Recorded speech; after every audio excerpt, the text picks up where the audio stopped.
আসসালামু আলাইকুম। বাংলাদেশী নাগরিকদের নাকি ভারত কোনো ভিসা দিবে না, হোটেল দিবে না। যেই বাংলাদেশী নাগরিকরা চিকিৎসার জন্য ভারতে যায়, তাদেরকে নাকি চিকিৎসাও দিবে না। এরকম একটা পরিস্থিতি কিছুদিন আগেই কিন্তু তৈরি হয়েছিল ভারতের সাথে বাংলাদেশের। কারণ সেই সময়টাতে ভারত কিন্তু ভিসা সীমিত করে দিয়েছিল বাংলাদেশের জন্য, এবং এই বিষয়টা নিয়ে নানা আলোচনা এবং সমালোচনা হয়েছে। অনেক ভারতীয়রা তো এই বিষয়টা নিয়ে অনেক খুশি হয়েছিলেন, কিন্তু এতে ভারতের কি হয়েছে? কলকাতায় তাদের অনেক ব্যবসা বাণিজ্য লসের ধস নেমেছে।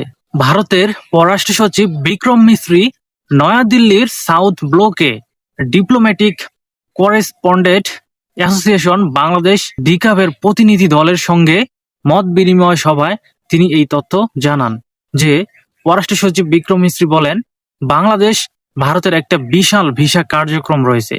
যদিও গত বছরের জুলাইয়ে আগস্টে একটি ঘটনার আগে ভিসা ইস্যুর হার যে পর্যায়ে ছিল, বর্তমানে সেই স্তরে পৌঁছানো সম্ভব হয়নি। তবুও বিশ্বের অন্যান্য দেশের তুলনায় আজও বাংলাদেশে ভিসা ইস্যুর সংখ্যা ভারতের বৃহত্তম কার্যক্রমগুলোর মধ্যে অন্যতম।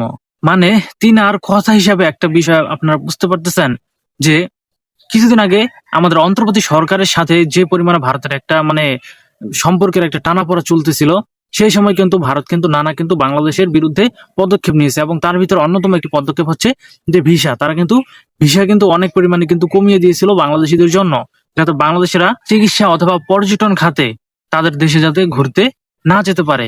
তবে ভিসা সংক্রান্ত পরিস্থিতি ব্যাখ্যা করে ভারতের পররাষ্ট্র সচিব বলেন, আমাদের দৃষ্টিভঙ্গি সামনের দিকে তাকানো, পেছনে তাকানো নয়। তিনি স্বীকার করেন যে গত 5 আগস্টের ঘটনাকে ঘিরে তখন সামগ্রিক নিরাপত্তা পরিস্থিতির প্রভাবিত হয়েছিল, যার ফলে ভিসা পরিষেবা দেওয়ার জন্য প্রয়োজনীয় জনবল পুনর্বিন্যাস করতে হয়। তবে তিনি আশ্বস্ত করেন, এখন আমাদের ভিসা কার্যক্রম আগের চেয়ে অনেক বেশি বেড়েছে, আগামী দিনেও এই কার্যক্রম আরো বাড়বে। এই যে হঠাৎ ভারতের পররাষ্ট্র সচিবের নমনীয়তা সুর, এবং ভারতের নমনীয়তা সুর কেন? হুম তবে কিছুদিন আগে এই ধরনের পরিস্থিতিতে কিন্তু বাংলাদেশও কিন্তু নানা ধরনের সমস্যার সম্মুখীন হয়েছে, এবং ভারতও কিন্তু অনেক সমস্যার সম্মুখীন হয়েছে। তবে ভারত এই পররাষ্ট্র সচিব যেহেতু একটা কারণ হিসেবে দেখিয়েছে যে সেই সময় তাদের জনবলের অনেক কার্যক্রম এবং জনবল কম ছিল, যার কারণে কিছু সমস্যার কারণে তারা ভারত এবং বাংলাদেশের মাঝে এই ভিসা নীতিটা সীমিত করেছিল।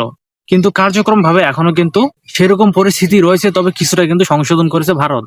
এবং ভারত কিন্তু এই বিষয়টা নিয়ে কথা বলেছে যে এই বিষয়টা সম্পূর্ণরূপে অবশ্যই তারা সংশোধন করবে একটা সময়। এবং তারা এটাও দাবি করেছে যে বাংলাদেশের জাতীয় নির্বাচনে সরকারের সাথে অবশ্যই ভারতের সম্পর্ক ভালো হবে। তবে আমরাও চাই ভারতের সাথে জাতীয় নির্বাচনে আমাদের দেশে সরকার যাই আসুক না কেন, তাদের সাথে যত ভারতের সম্পর্ক অবশ্যই অবশ্যই ভালো হয়। তবে কিছু কিছু ক্ষেত্রে দেখেন আপনারা যে হঠাৎ করে ভারত এমন কিছু ডিসিশন নিয়েছে যেটা বাংলাদেশের জন্য অনেক কিন্তু খারাপ একটা পরিস্থিতি তৈরি করেছিল, ভারতের জন্য যেমন করেছিল। হঠাৎ এই ধরনের ডিসিশন হয়তো একটা দেশের সরকারের সাথে বা তার সাথে বাক বিতম্বা বা এরকম না বলার কারণে যদি এরকম ডিসিশন নিয়ে থাকে, এতে কি হয় যে বেসামরিক জনগণেরই কিন্তু উপরে এই প্রভাবটা পড়ে। আর এরকমই কিন্তু হয়েছে যে দুই দেশের এই ধরনের ডিসিশনের কারণে কারা ক্ষতি হয়েছে, যে বেসামরিক জনগণ। কলকাতায় যেমন অনেক ব্যবসায়ীরা অনেক ক্ষতির সম্মুখীন হয়েছে, তেমন বাংলাদেশেও কিন্তু হয়েছে। তবে যেটাই হোক না কেন, আমরা চাই বাংলাদেশের সাথে ভারতের সম্পর্ক অনেক ভালো হোক। তবে আপনারা কি চান অবশ্যই আপনাদের মতামত কমেন্টে বলে যাবেন।